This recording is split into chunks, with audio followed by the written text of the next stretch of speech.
Bonjour à tous, aujourd'hui nous allons nous intéresser à un sujet qui montre à quel point l'espace est devenu un enjeu majeur au XXIe siècle, les projets de nouvelles stations spatiales habitées.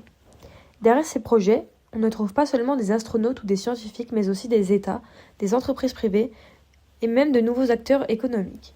Tous cherchent à occuper une place dans cet espace stratégique. Depuis plusieurs décennies, l'espace est devenu un nouvel espace de conquête pour l'humanité. Les stations spatiales habitées en sont un symbole majeur. Après la Station spatiale internationale ou ISS, qui fonctionne depuis la fin des années 1990, une nouvelle génération de stations est aujourd'hui en préparation.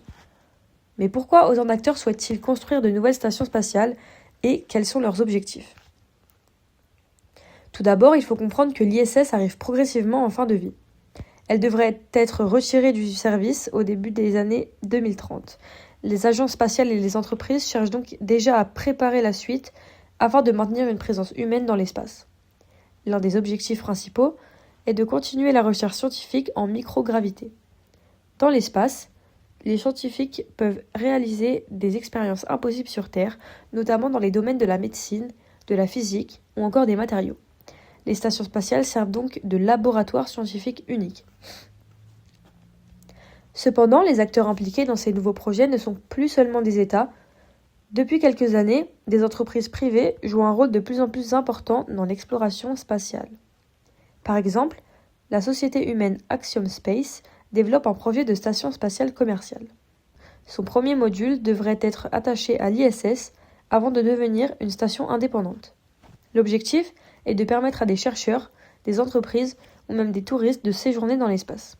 Ce projet illustre l'émergence d'une véritable économie spatiale dans laquelle l'espace devient un lieu d'activité commerciale et scientifique. D'autres entreprises participent également à cette nouvelle course. La société Blue Origin, fondée par Jeff Bezos, travaille avec plusieurs partenaires sur le projet Orbital Reef. Cette station spatiale est présentée comme un véritable parc d'affaires en orbite, capable d'accueillir différents acteurs, entreprises, agences spatiales, chercheurs ou encore touristes. L'objectif est de créer un environnement où différentes activités économiques et scientifiques pourraient se développer dans l'espace. Cette évolution montre que l'espace devient un nouveau marché économique. Certaines entreprises souhaitent notamment développer le tourisme spatial ou proposer des infrastructures pour la recherche et l'innovation. Par exemple, le projet Haven One, développé par la société américaine VAST, vise à créer une petite station spatiale privée pouvant accueillir des astronautes et des chercheurs pour des missions de plusieurs semaines. L'ambition est de réduire les coûts et de rendre l'accès à l'espace plus fréquent. Mais les motivations ne sont pas seulement économiques. Les États restent des acteurs majeurs dans la conquête spatiale. Les stations spatiales sont aussi un outil de puissance et de prestige international. Elles permettent de démontrer les capacités technologiques d'un pays et d'affirmer son influence dans le domaine spatial. Par exemple, les États-Unis, l'Europe, le Japon ou encore le Canada collaborent déjà dans l'ISS et poursuivent leur coopération dans d'autres projets. Un exemple important est la station lunaire de Gateway, développée dans le cadre du programme Artemis, dirigé par la NASA.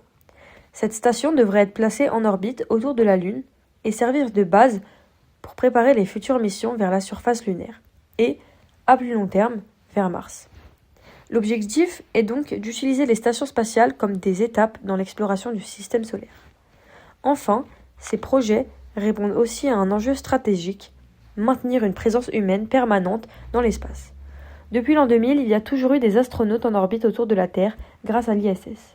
Pour les grandes puissances spatiales, il est essentiel de ne pas perdre cette capacité, car elle permet de développer des technologies et de former des astronautes et de préparer les futures explorations.